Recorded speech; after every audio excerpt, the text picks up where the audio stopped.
നമസ്കാരം. News room live ആരംഭിക്കുന്നു. ആദ്യം പ്രധാന വാർത്തകൾ. ഭൂമി കയ്യേറ്റ വിവാദത്തിൽ മാത്യു കുഴൽനാടന് തിരിച്ചടി. ചിന്നക്കനാൽ റിസോർട്ടിലെ അധിക ഭൂമി ഏറ്റെടുക്കും. തഹസിൽദാരുടെ റിപ്പോർട്ട് കളക്ടർ അംഗീകരിച്ചു.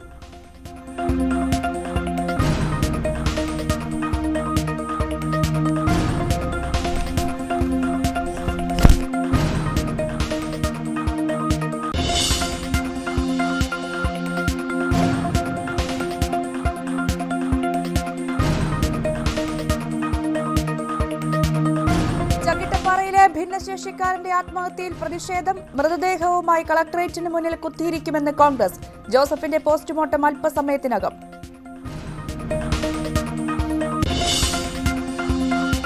വയനാട്ടിലെ ജനവാസ കേന്ദ്രത്തിലിറങ്ങിയ കരടിക്കായുള്ള തെരച്ചിൽ ഇന്നും തുടരും. ആശങ്കയോടെ പ്രദേശവാസികൾ. ചെതലയത്ത് പശുവിനെ കടുവ ആക്രമിച്ചു.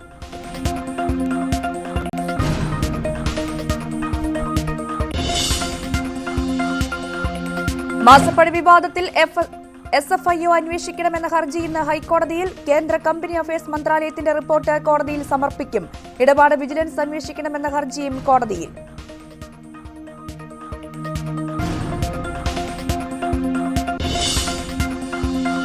മലപ്പുറത്ത് മദ്യപിച്ച് വാഹനമോടിച്ച് ASI.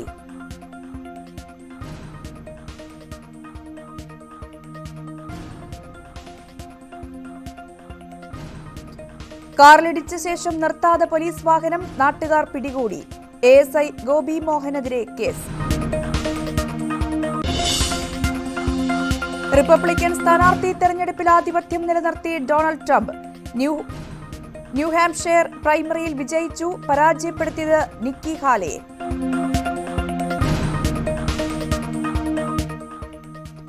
വിശദമായി നോക്കാം. മാത്യു കുഴൽനാടൻ MLAക്ക് തിരിച്ചടി. MLAയുടെ ചിന്നക്കനാൽ റിസോർട്ടിലെ ഉൾപ്പെട്ടിട്ടുള്ള കയ്യേറ്റ ഭൂമി സർക്കാർ ഏറ്റെടുക്കും. തഹസിൽദാർ സമർപ്പിച്ച റിപ്പോർട്ട് കളക്ടർ അംഗീകരിച്ചു.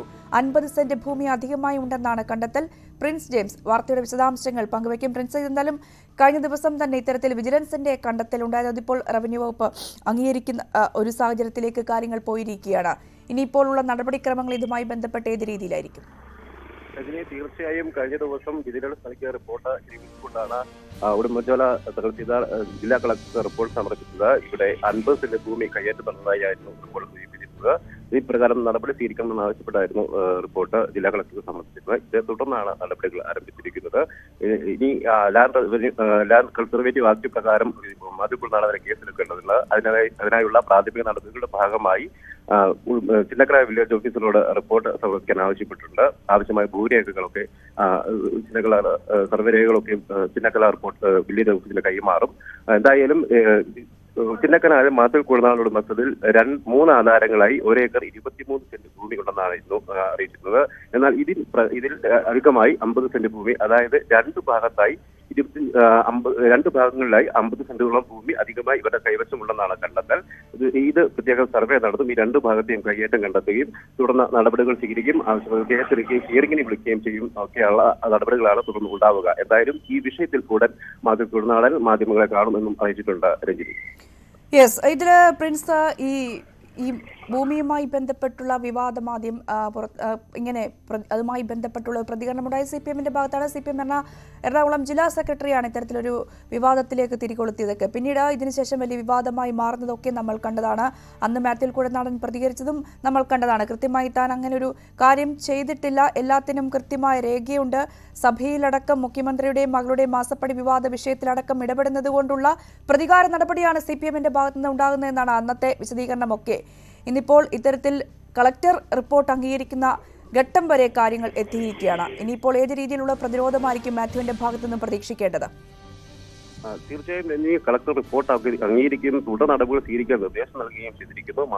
പ്രാഥമിക നടപടികളായി വില്ലേജ് ഓഫീസറോട് റിപ്പോർട്ട് ആവശ്യപ്പെട്ടിരിക്കുന്നു. തുടർന്ന് ലാൻഡ് കൺസർവേറ്റീവ് ആക്ട് പ്രകാരം മാത്യു കുഴൽനാടനെതിരെ കേസെടുക്കുന്ന അടക്കമുള്ള നടപടികൾ, പിന്നീട് ഹിയറിംഗ് വിളിക്കുകയും ഭൂമി ഏറ്റെടുക്കുന്നതിനും ഭൂമി വിട്ടൊഴിയാൻ മാത്യു കുഴൽനാടൻ ആവശ്യപ്പെടുന്ന അടക്കമുള്ള നടപടികളിലേക്കാണ് നീങ്ങുന്നത്. എന്തായാലും ഇന്ന് ഉടൻ തന്നെ മാത്യു കുഴൽനാടൻ ഈ വിഷയത്തിൽ മാധ്യമങ്ങളെ കാണും, ഈ വിഷയത്തിൽ പ്രതികരണം നടത്തും എന്ന് തന്നെയാണ് നമുക്ക് കരുതുന്നത്. ഏതാനും മണിക്കൂറിനുള്ളിൽ തന്നെ ചിന്നക്കനാലിൽ വെച്ച് മാത്യു കുഴൽനാടൻ ഈ വിഷയത്തിൽ പ്രതികരിക്കുമെന്നാണ് നമ്മൾ അറിയിച്ചിരിക്കുന്നത്. രഞ്ജിനി, എന്തായാലും മാത്യു കുഴൽനാടൻ ഇന്ന് ഈ വിഷയവുമായി ബന്ധപ്പെട്ട മാധ്യമങ്ങളെ കാണും കാര്യങ്ങൾ വിശദീകരിക്കുമെന്നാണ് വ്യക്തമാക്കിയിട്ടുള്ളത്. എന്തായാലും ഏത് രീതിയിലായിരിക്കും മാത്യു കുഴൽനാടന്റെ പ്രതികരണം ഉണ്ടാവുക എന്നത് ഏറ്റവും ശ്രദ്ധേയവുമാണ്. ക്ഷേമ പെൻഷൻ ലഭിക്കാത്തതിനെ തുടർന്ന് കോഴിക്കോട് ചക്കിട്ടപ്പാറയിൽ ആത്മഹത്യ ചെയ്ത ഭിന്നശേഷിക്കാരനായ ജോസഫിന്റെ പോസ്റ്റ്മോർട്ടം ഉടൻ. കോഴിക്കോട് മെഡിക്കൽ കോളേജിലാണ് പോസ്റ്റ്മോർട്ടം. ആത്മഹത്യയിൽ പ്രതിഷേധം ശക്തമാണ്. MS അനീഷ് കുമാർ ചേരുന്നു. അനീഷ്, എന്തായാലും ഇത് പോസ്റ്റ്മോർട്ടം ഉൾപ്പെടെയുള്ള നടപടിക്രമങ്ങൾ ഒരു വശത്ത് പുരോഗമിക്കുമ്പോഴും ഇതുമായി ബന്ധപ്പെട്ട് പ്രതിഷേധം ശക്തമാകുന്നു. ഈ മൃതദേഹം അടക്കം വെച്ചുകൊണ്ടുള്ള സമരപരിപാടികളിലെ പ്രതിഷേധ പരിപാടികളിലേക്ക് കോൺഗ്രസ് ഉൾപ്പെടെയുള്ള രാഷ്ട്രീയ പാർട്ടികൾ കടക്കുന്നുവെന്ന സൂചനയും ലഭിക്കുന്നുണ്ട്. എങ്ങനെയാണ് ഇപ്പോഴത്തെ സാഹചര്യം? പെൻഷൻ കിട്ടാത്തതിനെ തുടർന്ന് പഞ്ചായത്ത് സെക്രട്ടറിക്ക് കത്തെഴുതിയ ശേഷം 1.5 മാസത്തിലധികം കഴിഞ്ഞ് ആത്മഹത്യ ചെയ്ത ജോസഫിന്റെ വീട്ടിലാണ് നമ്മളിപ്പോൾ നിൽക്കുന്നത്. എന്തായാലും മൃതദേഹം ഇപ്പോൾ പോസ്റ്റ്മോർട്ടത്തിനായി കോഴിക്കോട് മെഡിക്കൽ കോളേജ് ആശുപത്രിയിൽ സൂക്ഷിച്ചിരിക്കുന്നു. ഫോറൻസിക് പരിശോധന അടക്കമുള്ള ഈ മുതുകാട്ടിലെ വീട്ടിൽ നടത്തുമെന്നാണ് നമുക്ക് മനസ്സിലാക്കാൻ കഴിയുന്നത്. കഴിഞ്ഞ ഏതാനും മാസങ്ങളായി തന്നെ അദ്ദേഹവും മകളും ഇപ്പോൾ മകളൊപ്പം ഉണ്ടായിരുന്നില്ല എന്ന് വിശദീകരിക്കുന്നു. കോഴിക്കോട്ടെ ഒരു അഭയകേന്ദ്രത്തിലാണ് താമസിക്കുന്നതെന്ന് പറയുന്നു. പക്ഷേ പൂർണ്ണമായും കാർഷിക മേഖലയിൽ ജീവിക്കുന്ന അല്ലെങ്കിൽ കൃഷി വൃത്തിയുമായി ബന്ധപ്പെട്ടാണ് ജീവിക്കുന്നതെങ്കിലും കഴിഞ്ഞ ഏതാനും നാളുകളായി തന്നെ ഈ വികലാംഗ പെൻഷൻ ഉപയോഗിച്ചാണ് തന്റെ ഉപജീവനം നടത്തിയിരുന്നതെന്നാണ് അദ്ദേഹം പറയുന്നത്. ഈ വടികുത്തി ഓഫീസുകൾ തോറും കയറിയിറങ്ങി മടുത്തു. അതുകൊണ്ട് ഈ കത്ത് കിട്ടി 15 ദിവസത്തിനുള്ളിൽ പെൻഷൻ നൽകിയില്ലെങ്കിൽ താൻ ജീവൻ ഒടുക്കുമെന്ന് പറയുകയും ചെയ്തു. എന്നാൽ ഇതിന് പിന്നാലെ ഈ ജീവൻ ഒടുക്കിയ സംഭവമായതുകൊണ്ട് തന്നെയാണ് വലിയ ശ്രദ്ധാകേന്ദ്രമായി മാറിയിരിക്കുകയും ചെയ്യുന്നത്. എന്തായാലും നമുക്കൊപ്പം അയൽക്കാരായ ആളുകളൊക്കെ ഉണ്ട്. ചേട്ടാ, എന്തായിരുന്നു സംഭവിച്ചത്? നിങ്ങൾക്ക് വന്നപ്പോൾ എന്താണ് സംഭവിച്ചത്? ഞാൻ വന്നപ്പം സംഭവിച്ചതെന്നു വെച്ച് കഴിഞ്ഞാൽ തൂങ്ങി മരിച്ചു, ഇങ്ങനെ കിടക്കുന്നതാണ് കാണുന്നത്. തൂങ്ങി മരിച്ചു. അപ്പം പോലീസുകാരുണ്ട്. അങ്ങനെ നമ്മളിവിടെയുള്ള ഒരു അയൽവാസിയായിരുന്നു. അപ്പം ഇങ്ങനെ സംഭവം ഇവിടെ നടന്നിട്ടുണ്ടെന്ന് പറഞ്ഞ് അങ്ങനെ വന്ന് കാണുന്നു. എങ്ങനെ ഉണ്ടായിരുന്നു അദ്ദേഹത്തിൻ്റെ ഒരു ജീവിത ചുറ്റുപാടുകളൊക്കെ? ജീവിത പശ്ചാത്തലത്തെ പറ്റി കൂടുതൽ നമുക്കറിയത്തില്ല. പക്ഷേ എങ്കിൽ തന്നെ പുള്ളി ഒറ്റപ്പെട്ടൊരു ജീവിതമായിരുന്നു. ഭാര്യ മരിച്ചുപോയി, മക്കളൊക്കെ കെട്ടിച്ചു വിട്ടു. പിന്നെ ഒരു കൊച്ചാ മറ്റൊരു ഒരു ഒരു ഇതാണ്. പിന്നെ അതിനെപ്പറ്റി കൂടുതൽ നമ്മളങ്ങനെ അന്വേഷിക്കലില്ല. മൂപ്പരെ പറ്റി അന്വേഷിക്കില്ല എന്ന് പറഞ്ഞാൽ എന്നാൽ എന്തെങ്കിലും അസുഖങ്ങളോ കാര്യങ്ങളോ ഉണ്ടെങ്കിൽ നമുക്ക് ആൾക്കാർ പറഞ്ഞറിയാലോ. അല്ലാണ്ട് കൂടുതലൊന്നും അറിയില്ല. കൃഷിയൊക്കെ ഇവിടെ ബുദ്ധിമുട്ട് തന്നെയാണ് അല്ലേ? ഈ സ്ഥലങ്ങൾ എല്ലാവർക്കും പറഞ്ഞിട്ടുണ്ടെങ്കിൽ കാട്ടുജീവികളുടെ ശല്യം കൊണ്ട് ജീവിക്കാൻ വളരെ പാട് തന്നെയാണ്. വളരെ ദയനീയമാണ്. ഇനി മുന്നോട്ടുള്ള നമ്മുടെ മക്കളൊക്കെ ഇനിയും ജീവിച്ച് വരിക എന്ന് പറഞ്ഞാൽ വളരെ ദയനീയം തന്നെയാണ്. ഈ ആനയായിട്ടും കുരങ്ങായിട്ടും എല്ലാം കൊണ്ടും 50 സെന്റ് സ്ഥലം വീതമാണ് എല്ലാവർക്കും പട്ടയം തന്നിരിക്കുന്നത്. പട്ടയം കൊടുത്തിരിക്കുന്നത്. ആ ഭൂമിയിലും ഒന്നും വെച്ച് കൃഷി നടത്താൻ പറ്റാത്തൊരു സാഹചര്യമാണ് അല്ലേ? കാരണം വെച്ചാൽ അത് പറിച്ചുകൊണ്ട് പോകും. ആനയായാലും ഈ മലാനായാലും പന്നിയായാലും ഉള്ളനായാലും എന്താ പറഞ്ഞാലും അവർ കൊണ്ടുപോകും. നിങ്ങളുടെയൊക്കെ ഒരു വരുമാന മാർഗ്ഗം എങ്ങനെ ഈ പറമ്പിൽ? വരുമാനമാർഗ്ഗം പറഞ്ഞാൽ ഒരു കൂടി വന്നിട്ടുണ്ടെങ്കിൽ ഈ ഓട്ടോ ഓടും. ഈ ജനങ്ങൾ, ഈ മലബാറിൽ ഉള്ള ഈ ആൾക്കാർ, ഈ ജനങ്ങൾ ഞാനടക്കം ഒരു പാച്ചിൽ പായും. ഒരു 5 വർഷം അല്ലെങ്കിൽ 8 വർഷം 10 വർഷം തയ്യൽ. അതിനു മുമ്പേ താവിട് പൊടിയാവും. അങ്ങനെ വന്ന സാഹചര്യത്തിലാണ് ഈ പെൻഷൻ പോലുള്ള കാര്യങ്ങൾക്ക് വേണ്ടി നോക്കി ഇടിക്കേണ്ടി വരുന്നത്. കാരണം പറമ്പിൽ നിന്നൊന്നും കിട്ടാനില്ല. പിന്നെ ഒരു വരുമാനം എന്തെങ്കിലും കിട്ടട്ടെ എന്നായിരിക്കുമോ കണ്ടത്? വരുമാനം കിട്ടുക എന്ന് പറഞ്ഞാൽ ഇപ്പം മൂപ്പർക്ക് ജീവിക്കാനുള്ള അത്യാവശ്യം ചുറ്റുപാടും കാര്യങ്ങളും ഈ റബ്ബർ വെട്ടിയാണേലും അതുപോലെ 10-15 തെങ്ങുണ്ട് ഇവിടെ. അത്യാവശ്യം പുള്ളി ഒറ്റയ്ക്കുള്ളൊരു ഇതാണ്. അതിനെപ്പറ്റി കൂടുതലായിട്ട് നമ്മളങ്ങനെ ഒരു എന്താ പറയണ്ടേ, അതിനെ പുള്ളി ഒരു കത്തെഴുതിയത് അറിഞ്ഞിരുന്നില്ലേ? പത്രത്തിലൊക്കെ വന്നില്ലേ? പുള്ളി ഒരു കത്തല്ല 9 കത്തുമല്ല. പുള്ളി നിരന്തരം കത്തെഴുതുകാരനാണ്. അതല്ല പച്ച തെറിയും പറയും പുള്ളി. അത് ആരോടാന്ന് വെച്ചാൽ മൂപ്പര് പറയും. കത്തെഴുതി കൊണ്ടുവന്ന ഓരോരോ ആവശ്യങ്ങൾ പറഞ്ഞാണ് അത് പുള്ളിയുടെ. കാരണം പുള്ളി ആയിട്ട് ഈ പാപ്പഞ്ചേട്ടൻ എന്ന് പറഞ്ഞ വ്യക്തി ആയിട്ട് മോശക്കാരനും ഡിഗ്രി പറഞ്ഞവനൊന്നുമല്ല. പുള്ളി അച്ഛനായിട്ട് സെമിനാരിയിൽ അച്ഛന്മാർ പിള്ളേർ പഠിക്കുന്ന സെമിനാരിയില്ലേ 7 വർഷത്തെ പഠിത്തം കഴിഞ്ഞ കക്ഷി. മോശക്കാരനൊന്നുമല്ല ഈ പാപ്പഞ്ചേട്ടൻ. വിവരം കുറഞ്ഞവനൊന്നുമല്ല. ഡബിൾ MA എടുത്തതെന്ന് പറഞ്ഞാൽ അതിനെക്കാട്ടും വലിയ MA എടുത്തിട്ടുള്ള ഈ പാപ്പഞ്ചേട്ടൻ. എനിക്ക് അയാളുടെ ബഹുമാനം ഉണ്ടായിരുന്നു. വിദ്യാഭ്യാസമുള്ള ആളാണ്. വിദ്യാഭ്യാസമുള്ള ആളാണ്.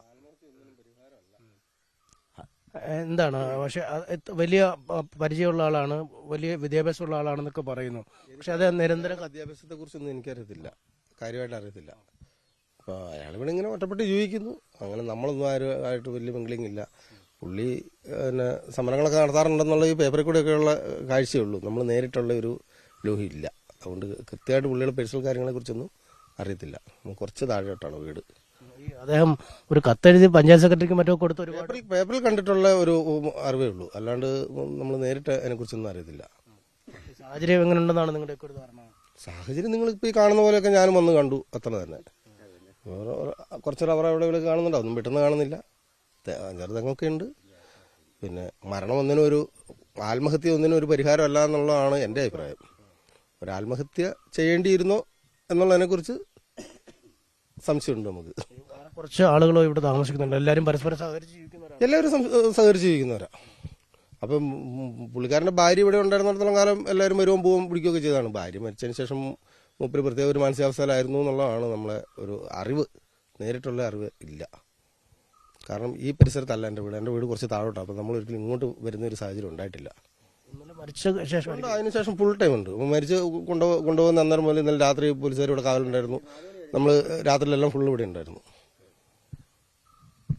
എന്തായാലും അദ്ദേഹത്തിന് ചുറ്റുപാടുകളുണ്ട്, താൽക്കാലികമായി ജീവിക്കാൻ പറ്റുന്നൊരു സാഹചര്യമുണ്ട് എന്നൊക്കെ പറയുന്നു. പക്ഷേ എന്തുകൊണ്ട് ഇങ്ങനെ ഒരു സംഭവം ഉണ്ടായി എന്നത് തന്നെയാണ് ആളുകളെ അമ്പരപ്പിക്കുന്നത്. കാരണം പഞ്ചായത്ത് സെക്രട്ടറിക്കും പോലീസ് സ്റ്റേഷനിലേക്കും കത്തെഴുതി നൽകിയ ശേഷമാണ് അദ്ദേഹം തൻ്റെ ജീവൻ ഒടുക്കിയത്. നമുക്കറിയാം, ഈ പെൻഷൻ കിട്ടാത്തതുമായി ബന്ധപ്പെട്ട് വലിയ പ്രതിരോധത്തിൽ സർക്കാർ ഉണ്ടായിരിക്കുന്ന ഒരു സാഹചര്യമുണ്ട്. കാരണം അടിമാലിയിലെ മറിയക്കുട്ടി അടക്കമുള്ള ആളുകൾ ഹൈക്കോടതിയിൽ പോയി സർക്കാരിനെതിരെ കേസ് നടത്തുന്ന സാധനം നിരന്തരം ആ സർക്കാരുമായി ഈ വിഷയവുമായി ബന്ധപ്പെട്ട് ഏറ്റുമുട്ടുന്ന ഒരു സാഹചര്യം. ഇതിനിടയിലാണ് കോഴിക്കോട് നിന്നും ഈ ചക്കിട്ടപ്പാറയിൽ നിന്നും പഞ്ചായത്ത് സെക്രട്ടറിക്ക് തൻ്റെ പെൻഷൻ നൽകിയില്ലെങ്കിൽ ആത്മഹത്യ ചെയ്യും എന്ന കത്തെഴുതുകയും പിന്നീട് ആത്മഹത്യ സ്വന്തം വീടിൻ്റെ മുൻവശത്ത് തന്നെ അദ്ദേഹം കയറിൽ തൂങ്ങി മരിക്കുന്ന ഒരു സാഹചര്യം ഉണ്ടായിരിക്കുകയും ചെയ്യുന്നത്. കിടപ്പ് രോഗിയായ മകളെ അടക്കം നോക്കാൻ തനിക്ക് സാമ്പത്തികമായി കഴിയാത്തൊരു സാഹചര്യമുണ്ട് എന്ന് കത്തിൽ വ്യക്തമാവുകയും ചെയ്തിരിക്കുന്നു. എന്തായാലും ഫോറൻസിക് പരിശോധന അടക്കമുള്ള കാര്യങ്ങൾ ഇനി നടക്കാനിരിക്കുന്നു. പോസ്റ്റ്മോർട്ടത്തിന് ശേഷം മൃതദേഹം ഈ വീട്ടിലെത്തിക്കുമെന്നാണ് അറിയിച്ചിരിക്കുന്നത്. അതിനുശേഷമാവും സംസ്കാരം അടക്കമുള്ള ചടങ്ങുകൾ നടക്കുക. എന്തായാലും സാഹചര്യത്തെക്കുറിച്ച് വളരെ വിശദമായ അന്വേഷണത്തിന് തന്നെയാണ് പോലീസ് ഒരുങ്ങുന്നത്. വയനാട് തരുവണ ജനവാസ കേന്ദ്രത്തിലിറങ്ങിയ കരടിക്കായുള്ള തെരച്ചിൽ ഇന്നും തുടരും. ഇരുട്ട് വീണതോടെ വനപാലകർ ഇന്നലെ തെരച്ചിൽ അവസാനിപ്പിക്കുകയായിരുന്നു. ജനവാസ കേന്ദ്രത്തിൽ കരടി ഇറങ്ങി 3 ദിവസം കഴിഞ്ഞിട്ടും മയക്കുവെടി വെക്കാനോ പിടികൂടാനോ കഴിയാത്തതിൽ കടുത്ത ആശങ്കയിലാണ് പ്രദേശവാസികൾ. വിവരങ്ങളുമായി ജെൻസ് തോട്ടുങ്കര വയനാട്ടിൽ നിന്നും ചെയ്തിട്ടുണ്ട്. ജിൻസ്, നമ്മളിപ്പോൾ ഈ കാണുന്ന ദൃശ്യം, വയലിൽ കൂടി കരടി ഇങ്ങനെ ഓടുകയാണ്. ഈ ജനങ്ങളടക്കമുള്ളവർ പരിസര പ്രദേശങ്ങളിൽ നോക്കി നിൽക്കുന്നുണ്ട്. മാധ്യമപ്രവർത്തകരടക്കമുള്ളവർ ദൃശ്യങ്ങൾ പകർത്തുന്നുണ്ട്. വനപാലകരുമുണ്ട്. പക്ഷെ ഇപ്പോഴും ഈ കരടിയെ മയക്കുവെടി വെക്കാൻ സാധിച്ചിട്ടില്ല. എന്താണ് നിലവിലെ പ്രശ്നം? എന്താണ് ആശങ്ക? എന്താണ് നടപടികളിലേക്ക് കരടിയൊക്കെ മുന്നിലെത്തുമ്പോഴും കടക്കാൻ കഴിയാത്തതിന്റെ പ്രതിസന്ധി? മാനന്തവാടി നഗരസഭയുടെയും അതുപോലെ തന്നെ വെള്ളമുണ്ട പഞ്ചായത്തിന്റെയും വിവിധ ഭാഗങ്ങളിലെ ജനവാസ മേഖലയിൽ ഭീതി വിതച്ച ഈ കരടി ഇപ്പോൾ പനമരത്തെത്തി എന്നുള്ള ഒരു സൂചനയാണ് ഇപ്പോൾ കിട്ടുന്നത്. നാട്ടുകാരിൽ ചിലർ ഈ പുലർച്ചെ തന്നെ ഈ കരടിയെ കണ്ടിരുന്നു. കൂടാതെ ഈ ഭാഗത്തെ CCTV ദൃശ്യങ്ങളിലും ഈ കരടിയുടെ ദൃശ്യം പതിഞ്ഞിട്ടുണ്ട്. ഈ മേഖല കേന്ദ്രീകരിച്ചുകൊണ്ടാണ് ഇപ്പോൾ വനപാലകർ പരിശോധന നടത്തുന്നത്. ഇന്നലെ ഇരുട്ട് വീണതോടെയാണ് ഈ പ്രദേശത്തെ തിരച്ചിൽ അവസാനിപ്പിച്ചത്. എന്തായാലും ഈ മയക്കുവെടി വിദഗ്ധരും RRT സംഘങ്ങൾ ഉൾപ്പെടെയുള്ള വനപാലകർ ഈ സ്ഥലത്തുണ്ട്. ഈ തുടരെ ഇത് സഞ്ചരിക്കുന്നതോടൊപ്പം ഈ ഇതിനെ മയക്കുവെടി വെക്കാൻ സാധിക്കാത്ത ഒരു സ്ഥിതി നിലവിലുണ്ട്. ഇത് തോട്ടത്തിലേക്ക് ഓടി മറയുന്ന ഒരു സ്ഥിതിയാണ് നിലവിലുള്ളത്. അതുകൊണ്ടാണ് ഇത്തരത്തിൽ പെട്ടെന്ന് ഇവയെ പിടികൂടാൻ കഴിയാത്ത ഒരു സാഹചര്യമുള്ളത്. എന്തായാലും ഉടനെ തന്നെ ഇന്ന് തന്നെ ഇതിനെ പിടികൂടാനുള്ള ഒരു തീവ്ര ശ്രമത്തിൽ തന്നെയാണ് ഈ ദൗത്യസംഘമുള്ളത്. ഞായറാഴ്ച ആണ് ഈ കുറുവാദ്വീപിനോട് അടുത്തുള്ള പയ്യമ്പള്ളിയിൽ ആദ്യം ഈ കരടിയെ കാണുന്നത്. അതിന് പിന്നാലെ ഈ വള്ളിയൂർക്കാവിലും തോണിച്ചാലിലും പിന്നീട് തരുവണയിലുമാണ് ഈ കരടി എത്തുകയുണ്ടായത്. എന്തായാലും ജനവാസ കേന്ദ്രങ്ങളിലാണ് ഈ കരടി ഇറങ്ങിയിട്ടുള്ളത്. അതുകൊണ്ട് തന്നെ ആളുകളെല്ലാം തന്നെ കടുത്ത ഭീതിയിലാണ്. ഇവയെ എത്രയും പെട്ടെന്ന് പിടികൂടണമെന്നുള്ള ആവശ്യം തന്നെയാണ് ജനങ്ങളുമുള്ളത്. അതേസമയം ഇതിനെ തുടർച്ചയായി നിരീക്ഷിച്ചുകൊണ്ട് എത്രയും പെട്ടെന്ന് പിടികൂടാനുള്ള ഒരു ശ്രമമാണ് ഇപ്പോൾ വനപാലകർ ഇപ്പോൾ നടത്തുന്നത്. ജിൻസാണ് വിശദാംശങ്ങൾ പങ്കുവച്ചത്. വയനാട് ചെതലയത്ത് കടുവയുടെ ആക്രമണം. 6ാം മൈലിൽ പടിപ്പുര നാരായണന്റെ പശുവിനെയാണ് കടുവ ആക്രമണത്തിനിരയാക്കിയത്. കടുവയാണെന്ന് സ്ഥിരീകരിച്ച വനംവകുപ്പ് പ്രദേശത്ത് ക്യാമറ സ്ഥാപിച്ചു. ഉച്ചയോടെയാണ് പറമ്പിൽ മേയാൻ കെട്ടിയ പശുവിനെ കടുവ ആക്രമിച്ചത്. ഉടമയായ നാരായണൻ പശുവിന്റെ ശബ്ദം കേട്ട് എത്തിയപ്പോഴേക്കും പശുവിനെ വിട്ട് കടുവ വനത്തിലേക്ക് കടന്നിരുന്നു. ആക്രമണത്തിൽ പശുവിന് ഗുരുതര പരിക്കേറ്റിട്ടുണ്ട്. വെയിലാകുമ്പോൾ വെട്ടിക്കൊണ്ട് വിട്ടപ്പോൾ ഭക്ഷണം കഴിക്കാൻ പോയി. തിരിച്ചു പോകുമ്പോൾ തന്നെ ഇങ്ങനെയാണ് സംഭവം. ഏക വരുമാനം ഇത് മാത്രമേ ഉള്ളൂ. ഞാൻ ആ സമയത്ത് രോഗിയാണ്.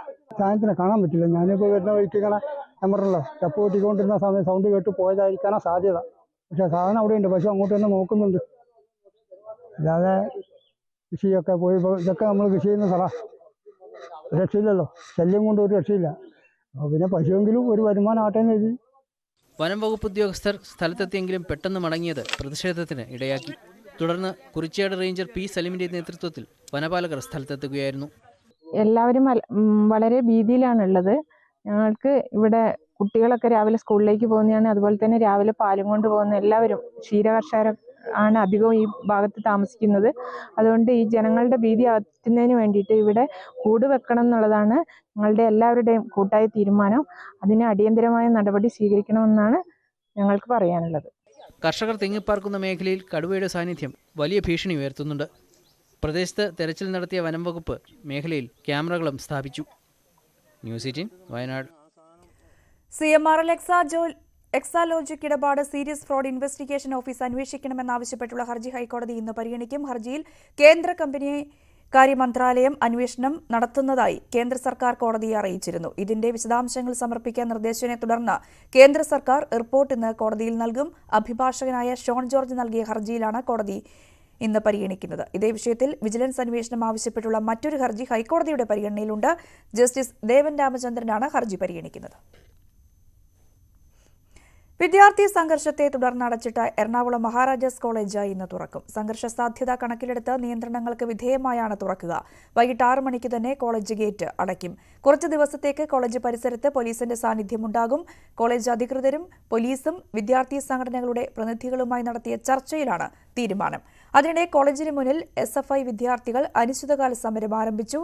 SFI unit secretary Nasar Abdul റഹ്മാനെ ആക്രമിച്ച കേസിൽ മുഴുവൻ പ്രതികളെയും ഉടൻ പിടികൂടണം. പ്രതി ചേർക്കപ്പെട്ട വിദ്യാർത്ഥികൾക്കെതിരെ കോളേജ് നടപടി സ്വീകരിക്കണം. സംഭവത്തിൽ കോളേജ് നിയോഗിച്ച അന്വേഷണ കമ്മീഷൻ ഉടൻ റിപ്പോർട്ട് സമർപ്പിക്കണം. KSU, MSF എന്നീ സംഘടനകൾ നടത്തുന്ന വേട്ടയാടൽ അവസാനിപ്പിക്കണം എന്നീ ആവശ്യങ്ങൾ ഉന്നയിച്ചുകൊണ്ടാണ് SFIയുടെ അനിശ്ചിതകാല സമരം. മലപ്പുറത്ത് മദ്യപിച്ച് വാഹനമോടിച്ച് അപകടമുണ്ടാക്കിയ ASIയെ പിടികൂടി പോലീസിലേൽപ്പിച്ച് നാട്ടുകാർ. മലപ്പുറം സിഐയുടെ ഡ്രൈവർ കൂടിയായ ഗോപി മോഹനാണ് അപകടമുണ്ടാക്കിയത്. കാറിൽ ഇടിച്ച ശേഷം പോലീസ് വാഹനം നിർത്താതെ പോവുകയായിരുന്നു. തുടർന്ന് നാട്ടുകാർ പിടികൂടി പോലീസിലേൽപ്പിക്കുകയായിരുന്നു. മദ്യപിച്ച് വണ്ടി ഓടിച്ചതിനും അപകടമുണ്ടാക്കിയതിനും ഗോപി മോഹനെതിരെ കേസെടുത്തു.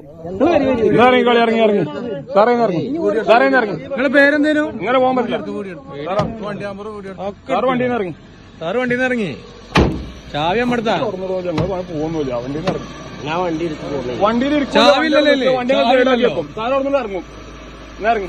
ഞാനേ ഇക്കിപ്പോ അരമണിക്കൂർ മുന്നേ ഈ വണ്ടി എടുത്ത് കൊണ്ടുപോകാൻ നിങ്ങൾ ആരെടുത്ത് കൊണ്ടുപോകും? ഈ കണ്ടീഷനിൽ സാറ് വണ്ടി എടുത്തിരുന്ന് പോവോ? ഞങ്ങൾ ഞങ്ങത്തോട് കയറ്റി കൊണ്ടുവരും. അരമണിക്കൂർ നിങ്ങളെ ഡ്യൂട്ടി ഇല്ല. പേരെന്താ? നിങ്ങളെ പേരെന്താ? എന്താ ഡ്യൂട്ടി ഇല്ല? നമുക്ക് അന്വേഷിക്കാമല്ലോ. നിങ്ങളെ പേര് പറയും. സ്റ്റേഷനിൽ വേണ്ടിയാ? മങ്കടത്തല്ല. മങ്കടത്തല്ല? മലപ്പുറം എത്തി കുറിച്ചാൽ തീരുമാനപ്പെടുന്നുണ്ടാവും. ഇതെങ്ങനെ അറിഞ്ഞു സാറ്? എസ്പിന്റെ ഡയറക്റ്റ് നമ്പറുണ്ട്. വിളിച്ചു പറയാം.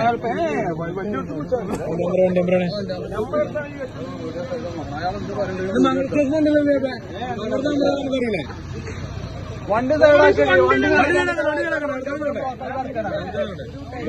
ആളുങ്ങൾ മാറി കൊടുത്ത അതിൽ പാടുവോ? വണ്ടി ആ വണ്ടി അതിലും കൂടെ അവിടെ തന്നെ നോട്ടെ. ഡോറടിച്ചാണ് അതിലോട്ടാ മതി.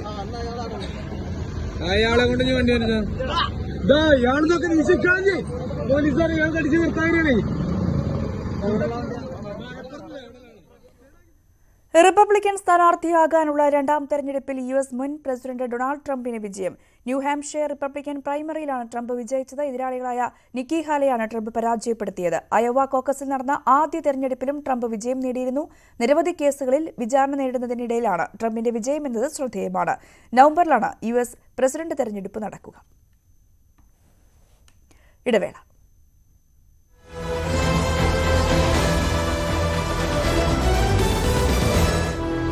വലിയ സ്വപ്നങ്ങൾ. ജോണി നെല്ലൂർ കേരള കോൺഗ്രസ് എമ്മിൽ ചേരും. രാഷ്ട്രീയ നിലപാട് പറയാൻ ജോണി നെല്ലൂർ കോട്ടയത്ത് വാർത്താ സമ്മേളനം വിളിച്ചിട്ടുണ്ട്. UDF മുൻ സെക്രട്ടറിയും ജോസഫ് ഗ്രൂപ്പ് വൈസ് ചെയർമാനുമായിരുന്നു ജോണി നെല്ലൂർ. ജി ശ്രീജിത്ത് വാർത്തയുടെ വിശദാംശങ്ങൾ പങ്കുവയ്ക്കും. ശ്രീജിത്ത്, ലോക്സഭാ തെരഞ്ഞെടുപ്പ് അടുത്തിരിക്കെ ജോണി നെല്ലൂർ കേരള കോൺഗ്രസ് എമ്മിലേക്ക് എത്തുന്നു. വിശദാംശങ്ങൾ.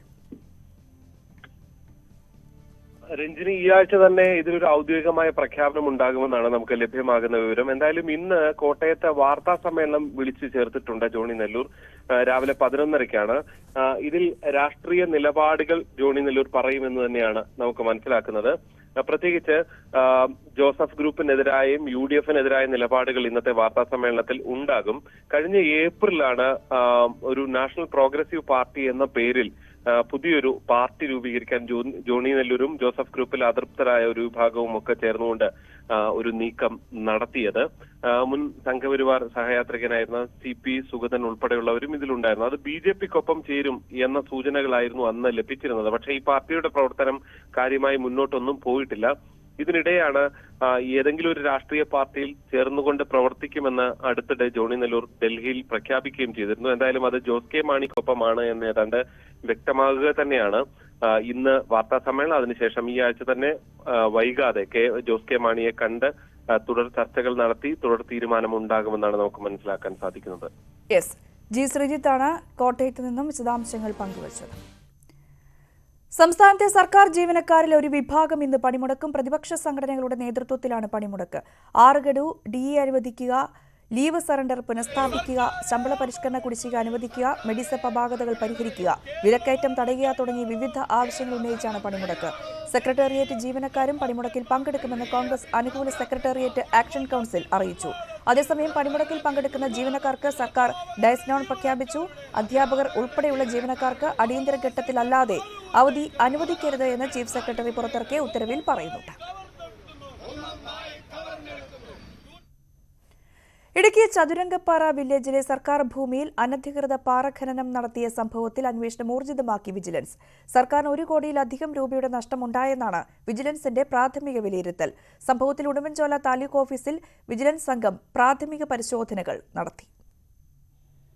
ഉടുമ്പൻചോല താലൂക്കിലെ പാപ്പൻപാറ, സുബ്ബൻപാറ എന്നിവിടങ്ങളിലാണ് അനധികൃത പാറ ഖനനം നടന്നത്. ദേവികുളം സ്വദേശി നൽകിയ പരാതിയെ തുടർന്ന് കോട്ടയം വിജിലൻസ് യൂണിറ്റ് നടത്തിയ പരിശോധനയിലാണ് കണ്ടെത്തൽ. മുൻപ് നടത്തിയ അന്വേഷണത്തിൽ പാറ പൊട്ടിച്ച് കടത്തിയതിന് മൂവാറ്റുപുഴ സ്വദേശികൾക്കെതിരെ 12 ലക്ഷം രൂപ പിഴയിട്ടിരുന്നു. വീണ്ടും അനധികൃത പാറ ഖനനം ഉദ്യോഗസ്ഥരുടെ സഹായത്തോടെ തുടരുകയായിരുന്നുവെന്നും വിജിലൻസ് കണ്ടെത്തി. റോയൽറ്റി ഇനത്തിൽ 1 കോടി രൂപയെങ്കിലും സർക്കാരിന് നഷ്ടമായെന്നാണ് പ്രാഥമിക കണ്ടെത്തൽ. തുടരന്വേഷണത്തിന്റെ ഭാഗമായി നെടുങ്കണ്ടം ഉടുമ്പൻചോല താലൂക്ക് ഓഫീസിൽ വിജിലൻസ് പ്രാഥമിക പരിശോധനകൾ നടത്തി. ഭൂപതിവ് തഹസീൽദാരിൽ നിന്ന് വിവരങ്ങൾ ശേഖരിച്ചു. വരും ദിവസങ്ങളിൽ കൂടുതൽ ഉദ്യോഗസ്ഥരിലേക്ക് അന്വേഷണം നീളുമെന്നാണ് സൂചന. News 18 Idukki. Christmas new year bumper നറുക്കെടുപ്പ് ഇന്ന് നടക്കും. 20 കോടിയാണ് ഒന്നാം സമ്മാനം. രണ്ടാം സമ്മാനമായി 1 കോടി വീതം 20 പേർക്ക് ലഭിക്കും. ഉച്ചയ്ക്ക് 2 മണിക്ക് തിരുവനന്തപുരത്ത് ഗോർഗി ഭവനിലാണ് നറുക്കെടുപ്പ്. 30 പേർക്ക് 10 ലക്ഷം രൂപ വീതം നൽകുന്ന 3-ാം സമ്മാനവും 20 പേർക്ക് 3 ലക്ഷം രൂപ വീതം നൽകുന്ന 4-ാം സമ്മാനവും 20 പേർക്ക് 2 ലക്ഷം രൂപ വീതം നൽകുന്ന 5-ാം സമ്മാനവും മുതൽ അവസാന 4 അക്കത്തിന് 400 രൂപ ഉറപ്പാക്കുന്ന സമ്മാനങ്ങളും ഉണ്ട്. ഭാരത് ജോഡോ യാത്ര 11-ാം ദിനത്തിൽ. അസമിലെ ഭാരപ്പെട്ടെ മുതൽ ഗൗരിപൂർ വരെയാണ് ഇന്നത്തെ യാത്ര. യാത്ര നാളെ പശ്ചിമബംഗാളിൽ പ്രവേശിക്കും. 7 ദിവസം യാത്ര ബംഗാളിൽ പര്യടനം നടത്തും. കഴിഞ്ഞ ദിവസം യാത്രയ്ക്കിടെ ഗുവാഹത്തിക്ക് സമീപമുണ്ടായ സംഘർഷത്തിൽ രാഹുൽ ഗാന്ധിക്കെതിരെ പോലീസ് കേസെടുത്തു. KC വേണുഗോപാൽ, കനയ്യകുമാർ തുടങ്ങിയവർക്കെതിരെയും കേസുണ്ട്. പ്രകോപനമുണ്ടാക്കൽ, പൊതുമുതൽ നശിപ്പിക്കൽ, പോലീസിന് നേരെയുള്ള ആക്രമണം തുടങ്ങിയ കുറ്റങ്ങൾ ചുമത്തിയാണ് കേസ്.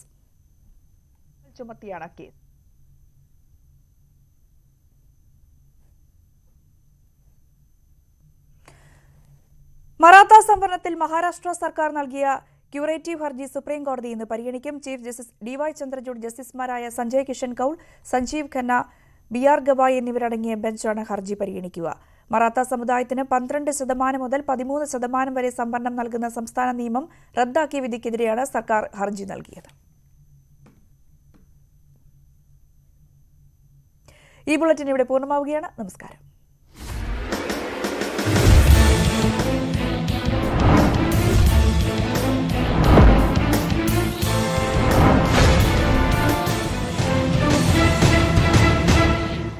ഈ പരിപാടി